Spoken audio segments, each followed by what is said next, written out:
नमस्कार प्रेक्षकांनो, स्वागत आहे तुमच्या लाडक्या यूट्यूब चॅनल मराठी पर्वमध्ये. आज आपण घेऊन आलो आहोत तुमच्या आवडत्या मालिकेचा एक अतिशय भावनिक, धक्कादायक आणि हृदयाला भेडणारा रिव्ह्यू. आजचा भाग आहे ठरलं तर मग या मालिकेचा.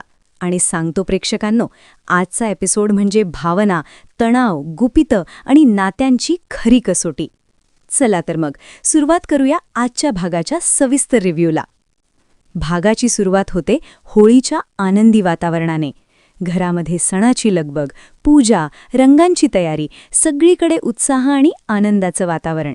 पण अचानक हा आनंद एका क्षणात विरतो. होळीच्याच दिवशी प्रतिमाला चक्कर येते आणि ती सगळ्यांसमोर कोसळते. हा प्रसंग इतका अचानक घडतो की घरातील प्रत्येकजण हादरून जातो. काही क्षणांसाठी सगळे थिजूनच जातात. सणाचा दिवस आणि अशी दुर्घटना. प्रतिमाला तातडीने हॉस्पिटलमध्ये नेलं जातं. हॉस्पिटलमध्ये डॉक्टर तपासणी करतात आणि सांगतात की प्रतिमाची तब्येत अत्यंत नाजूक आहे. तिला तातडीने रक्ताची गरज आहे. आता इथेच कथेला एक मोठं वळण मिळतं. डॉक्टर सांगतात की प्रतिमाचा ब्लड ग्रुप दुर्मिळ आहे आणि तिच्या शरीराला तिच्या मुलीचं म्हणजे तन्वीचं रक्त सर्वात योग्य ठरेल. हे ऐकताच अश्विन आणि रविराज तन्वीला फोन करण्याचा प्रयत्न करतात. पण तन्वी फोन उचलत नाही. इथे येतो आजच्या भागातील सर्वात मोठा ट्विस्ट. तन्वी हॉस्पिटलमध्येच असते, पण ती दरवाजाच्या आड उभी राहून अश्विन आणि रविराजचं बोलणं ऐकत असते. तिला कळतं की डॉक्टर म्हणाले आहेत की प्रतिमाला तिच्या मुलीचंच रक्त चालेल. आणि इथेच तन्वीच्या चेहऱ्यावर भीती स्पष्ट दिसते, कारण तिला माहीत आहे एक भयंकर सत्य. जर तिने रक्त दिलं आणि ब्लड ग्रुप मॅच झाला नाही तर सगळ्यांसमोर उघड होईल की ती प्रतिमाची खरी मुलगी नाही. तिचं इतके दिवसांचं गुपित एका क्षणात फुटेल. घरातलं तिचं स्थान, तिचं अस्तित्व सगळं धोक्यात येईल. आणि मग काय होतं? तन्वी तिथून शांतपणे निघून जाते. होय प्रेक्षकांनो, अशा वेळी ज्या मुलीने आईजवळ असायला हवं होतं ती स्वतःच्या गुपितासाठी पळ काढते. ही आहे का खरी मुलगी? अश्विन मात्र पूर्णपणे तणावाखाली आहे. त्याच्या चेहऱ्यावर स्पष्ट दिसतं त्याला प्रतिमाची प्रचंड काळजी वाटते. तो वारंवार म्हणतो, जर रक्त मिळालं नाही तर काहीही होऊ शकतं. त्याच्या आवाजातली घाई, अस्वस्थता आणि काळजी खूप प्रभावीपणे दाखवली आहे. अभिनेता म्हणून त्याने या प्रसंगाला पूर्ण न्याय दिला आहे. अचानक हॉस्पिटलमध्ये सायली आणि अर्जुन येतात. सायलीला जेव्हा कळतं की प्रतिमाला आत्याला रक्ताची गरज आहे तेव्हा ती क्षणाचाही विलंब न करता म्हणते, अश्विन भाऊजी, माझा ब्लड ग्रुप ओ निगेटिव्ह आहे. तुम्ही माझं रक्त घ्या आणि प्रतिमाला द्या. प्रेक्षकांनो, हा क्षण म्हणजे आजच्या भागाचा सर्वात भावनिक आणि सुंदर क्षण होता. सायली कोण आहे? घरातली सून, पण रक्ताचं नातं नाही. तरीसुद्धा ती स्वतःहून रक्त द्यायला तयार होते. अश्विन सुरुवातीला थोडा संकोच करतो. तो म्हणतो, अगं वहिनी, तुझं रक्त कसं घेऊ? पण सायली ठाम असते. ती म्हणते, आत्ता प्रतिमाची तब्येत महत्वाची आहे, बाकी काही नाही. हा संवाद म्हणजे नात्यांचं खरं मोल दाखवणारा होता. रक्ताचं नातं नसतानाही हृदयाचं नातं किती मजबूत असू शकतं हे सायलीने सिद्ध केलं. रविराजच्या मनात मात्र खूप काही चाललेलं असतं. तो मनातल्या मनात विचार करतो, तन्वी माझी सख्खी मुलगी असून सुद्धा ती निघून गेली आणि सायली आमची कोणी नसताना रक्त द्यायला तयार झाली. त्याच्या मनात सायलीबद्दल कृतज्ञता आणि तन्वीबद्दल नाराजी दोन्ही भावना आहेत. हा सीन खूप सूक्ष्म पण प्रभावी होता. चेहऱ्यावरची भावना खूप काही सांगून जात होती. अर्जुनच्या मनात मात्र वेगळाच विचार सुरू असतो. तो स्वतःशीच विचार करतो, अशावेळी तन्वीला इथे असायला हवं होतं, ती कुठे गेली असेल? त्याच्या मनात संशयाची बीजं पेरली जातात. आणि प्रेक्षकांनो, हेच बीज पुढच्या भागात मोठं वादळ निर्माण करू शकतं. अश्विन नर्सला सांगतो की डोनर मिळाला आहे. सायलीला टेस्टसाठी नेलं जातं. तणावाचा क्षण. टेस्ट रिपोर्ट येतो आणि सगळे सुटकेचा निश्वास टाकतात. सायलीचं रक्त प्रतिमाला चालणार असतं. सायलीला दुसऱ्या रूममध्ये नेलं जातं, रक्त घेतलं जातं. दरम्यान बाहेर सगळे प्रार्थना करत बसलेले असतात. प्रतिमाला रक्त दिलं जातं. काही वेळानंतर डॉक्टर बाहेर येतात आणि सांगतात की प्रतिमा आता आउट ऑफ डेंजर आहे. हा संवाद ऐकताच सगळ्यांच्या चेहऱ्यावर आनंद आणि सुटकेचा भाव दिसतो. प्रिया खरंच का गायब झाली होती? सुरुवातीलाच आपण एक महत्त्वाचा मुद्दा घेऊया. प्रतिमाला अचानक चक्कर येते. तिला रक्ताची गरज असते आणि त्याच वेळी प्रिया गायब होते. प्रेक्षकांच्या मनात लगेच प्रश्न उभा राहतो. प्रिया का गायब झाली? कदाचित तिला प्रतिमाला रक्त द्यायचंच नसेल, तिला टेस्ट करायच्या नसतील, की तिच्या मनात आधीपासूनच काहीतरी वेगळं सुरू होतं? ह्या सगळ्याचं उत्तर आपल्याला मागच्या होळीच्या प्रसंगातून मिळतं. होळीचा तो प्रसंग जिथून सगळं सुरू झालं. होळीचा सण, घरात आनंदाचं वातावरण, सगळेजण पूजा करत होते. प्रतिमा सगळ्यांसोबत आनंदात होती. त्याचवेळी प्रतिमा तन्वीला, जिला ती आपली मुलगी समजते, सांगते, मला आता आडीची भीती वाटत नाही. सायली आणि अर्जुननी माझी ही भीती घालवली. ही एक साधी वाक्य होती, पण प्रियाच्या मनात मात्र वादळ उठलं. प्रिया स्वतःला प्रतिमेची खरी मुलगी समजते.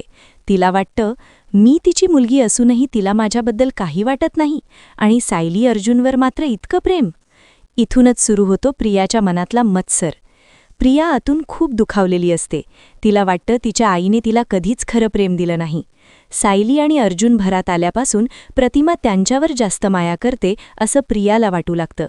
आणि मग ती एक भयंकर निर्णय घेते. होळी पेटलेली असते. सगळे लोक तिथेच असतात. प्रिया हळूच पुढे जाते आणि जळकं लाकूड थोडंसं सरकवते. तिचा हेतू काय? ते लाकूड प्रतिमेच्या अंगावर पडलं पाहिजे, नाहीतर आगीच्या ठिणग्यात तिच्यावर पडल्या पाहिजेत, आणि प्रतिमा पुन्हा एकदा आगीला घाबरली पाहिजे. ही कृती केवळ खोडकर नव्हती, ती जाणीवपूर्वक केलेली होती. प्रिया लाकूड सरकवत असतानाच अचानक आगीच्या ठिणग्यात तिच्याच अंगावर पडतात. तिच्या साडीवर, हातावर, अंगावर जळक्या ठिणग्या पडतात. हा प्रसंग पाहताना प्रेक्षकांच्या अंगावर अक्षरशः काटा आला. सायलीला काहीतरी गडबड जाणवते. तिचं लक्ष त्या हालचालीकडे जातं. ती क्षणाचाही विलंब न करता धावत पुढे जाते. जळकं लाकूड प्रतिमेच्या दिशेने येत असताना सायली तिला जोरात ढकलून बाजूला करते. शेवटचा सीन सुरू होतो तेव्हा आपण पाहतो की चैतन्य आणि अर्जुन गाडीतून घरी जात असतात. बाहेर सगळं शांत, रस्ता मोकळा, पण ह्या शांततेतच एक वेगळीच अस्वस्थता आहे. चैतन्य गाडी चालवत असतो आणि त्याच्या चेहऱ्यावरही थोडी चिंता दिसते. तो शांततेचा भंग करतो आणि अर्जुनला विचारतो, कशी आहे आता प्रतिमा आत्याची तब्येत? ठीक आहे ना आता? हा प्रश्न साधा आहे, पण ह्या प्रश्नामागे आहे सगळ्या कुटुंबाची काळजी. अर्जुन शांत आवाजात उत्तर देतो, आता तरी व्यवस्थित आहे. तिच्या अंगात रक्त कमी झालं होतं. तिला रक्त चढवण्याची गरज होती आणि सायलीने तिला रक्त दिलं. हा संवाद ऐकताना प्रेक्षकांच्या मनात दोन भावना निर्माण होतात. एक म्हणजे दिलासा, की प्रतिमा आता ठीक आहे, आणि दुसरी म्हणजे आश्चर्य, कारण सायलीने रक्त दिलं. सायलीचं हे पाऊल खूप महत्त्वाचं आहे, कारण आत्तापर्यंतच्या घटनांमध्ये सायलीचं स्थान थोडं गूढ होतं, पण इथे ती पुढे येऊन रक्त देते. म्हणजे ती प्रतिमासाठी खरंच मनापासून उभी आहे का, की यामागे अजून काही आहे? इथेच मालिकेने एक नवा ट्विस्ट टाकला आहे. चैतन्य लगेचच अर्जुनकडे बारकाईने पाहतो. त्याला जाणवतं की अर्जुन आज खूप शांत आहे. नेहमी बोलका असणारा अर्जुन आज फार कमी बोलतो आहे. तो विचारतो, अर्जुन, तू आज फारच शांत आहेस. तुझा मूड नाहीये का बोलण्याचा? काही झालंय का?